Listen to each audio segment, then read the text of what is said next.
ঢুকাতে লাগেছিলাম। ওনার দিকে আমি তাকাইও নি, কিছু বলিও নি, কোনো কথাও বলিনি, এক নজর আমি দেখিনি ওনাদের। আমার আমার কোলের উপরে শাড়ির কাপড় ছিল। মানে আপনি উদ্দেশ্য প্রণোদিতভাবে করেননি? না, আমার কোনো উদ্দেশ্য নাই ওইরকম। আমি যদি থাকবো তাহলে ওনার তো আমি ভিডিও দেখতে পারতাম, যে ওনার হাতে ক্যামেরা আছে, আমি তো দেখতে পারতাম। আপনি করলেন কেন ওর সামনে তাহলে এটা? আপনারা জানেন যে সাম্প্রতিক সময়ে আমরা নারী নির্যাতন এবং যৌন হয়রানির বিভিন্ন অভিযোগ পাচ্ছি বা ঘটনাগুলো কিন্তু আমরা মানে ঘটতেছে। এটা নিয়ে কিন্তু দেশব্যাপী আমরা দেখতেছি আমাদের যারা নাগরিক সমাজ ছাত্রদের মধ্যে বা সুশীল সমাজের মধ্যে একটা প্রতিক্রিয়া লক্ষ্য করা যাচ্ছে। তো এর প্রেক্ষিতে আমরা আমাদের রাজশাহী মহানগরীতে আমরা যে সকল নারী নির্যাতনের যে ঘটনাগুলো নিয়ে আমরা নিজেরাও আমরা কাজ করতেছি এবং এ বিষয়ে আমাদের সকল ইউনিটগুলোকে আমরা ইতিমধ্যে নির্দেশনা দিয়েছি যাতে করে নারী নির্যাতনের ঘটনাগুলো যাতে না ঘটে এটাকে প্রতিরোধের প্রয়োজন ব্যবস্থা নেওয়া, পাশাপাশি যে সকল ঘটনাগুলো ঘটছে এটা সুষ্ঠু তদন্ত ব্যবস্থা নেওয়া। ইতিমধ্যে আপনার গতকালকে আমরা সোশ্যাল মিডিয়াতে আমরা দেখলাম যে আমাদের এই রাজশাহী মহানগরী একজন ছাত্রী যিনি ইউনিভার্সিটি থেকে উনি বাসায় ফেরার পথে একটা অটোতে উঠছে।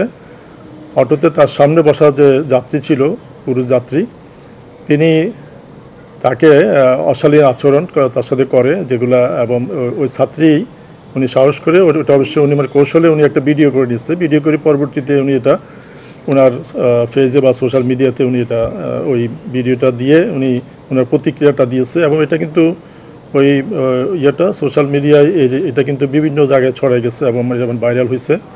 এটা নিয়ে এখানকার ছাত্র সমাজের মধ্যে একটা প্রতিক্রিয়া দেখা গেছে এবং ছাত্র সমাজও দেখলাম যে একটু এটা নিয়ে ক্ষুব্ধ।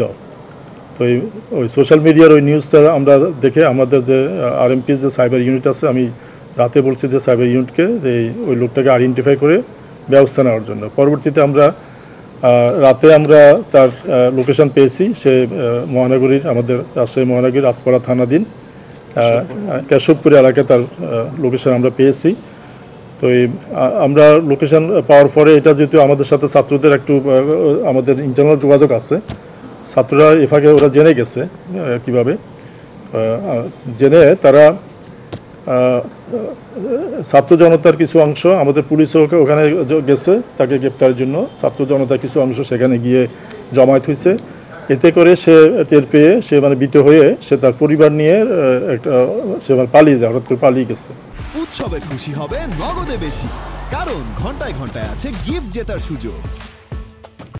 তো রাতে পালিয়ে যাওয়াতে আমরা তখন তাকে আমরা খুঁজতে থাকি। আমাদের একাধিক টিম, আমাদের সাইবার ইউনিট, আমাদের ডিবি টিম এবং থানার টিম মিলে আমরা রাতে অভিযান করি এবং তার বিভিন্ন কৌশলে তার লোকেশনটা ট্রেক করে তাকে আমরা নওগাঁর মান্দা থেকে রাতে ভোর রাত 5টার দিকে গ্রেপ্তার করে নিয়ে আসি। এবং তার তো মানে যে প্রমাণ যেটা মানে ভিডিওটা তো আছে, সোশ্যাল মিডিয়াতে আছে। তো ভিকটিম বাদী হয়ে তার বিরুদ্ধে রাজপাড়া থানায় নারী শিশু আইনে যেটা 10 ধারায় মামলা দিয়েছেন, আমরা তাকে আদালতে আমরা আজকে প্রডিউস করব। তো আমরা যেটা আপনাদের জানাতে চাই যে নারী নির্যাতনের ঘটনাগুলো আমাদের যেগুলো ঘটছে আমরা সেগুলো যথাযথ তদন্ত প্লাস ইপটিজিং অথবা নারীদের হেনস্থা করা যে কোনো ঘটনার বিষয়ে আমরা কঠোর ব্যবস্থা নিচ্ছি এবং আমাদের সকল ইউনিটকে এই ব্যাপারে বলা আছে যে এই বিষয়গুলোকে কোনো অবস্থায় যাতে সহ্য না করে বা টলারেট না করে, ইনফরমেশন পাওয়ার মাত্রই যাতে ব্যবস্থা নেওয়া হয়। আমাদের কাছে এখন 254টি মামলা, নারী শিশু মামলা মুলতবি আছে। কিন্তু আমরা যেটা দেখতেছি লক্ষণীয় বিষয় হলো যে এই মামলাগুলো কোনোটা কিন্তু পুলিশের কারণে না, যেগুলো রিসেন্ট হয়েছে সেগুলো পুলিশের হয়তো তদন্তের কিছু সময় তো লাগেই, যৌক্তিক সময় সেটা লাগে। কিন্তু এর বাইরে আমি দেখতেছি আমি যেটা দেখলাম অধিকাংশ মামলায় ডিএনএ পরীক্ষার জন্য, কারণ আদালতে একটা নির্দেশনা ছিল ডিএনএ পরীক্ষা।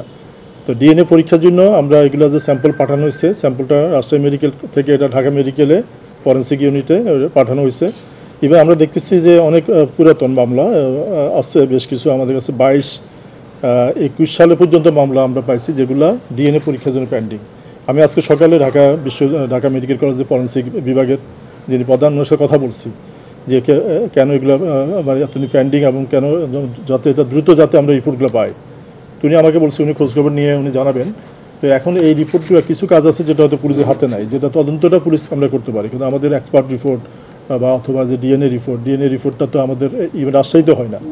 আমাদের সিআইডির এখানে কিছু কিছু রিপোর্ট আছে যেগুলো আমরা সিআইডি থেকে পাই, কিন্তু এগুলো মোটামুটি আমরা দ্রুত পেয়ে যাচ্ছি। কিন্তু ডিএনএটা এটা যেহেতু ঢাকা মেডিকেলের ওখানে আলাদা একটা ইউনিট আছে, এটা আবার মহিলা শিশু মন্ত্রণালয়, এটা আবার ওই যে স্বাস্থ্য বিভাগের অধীনও না।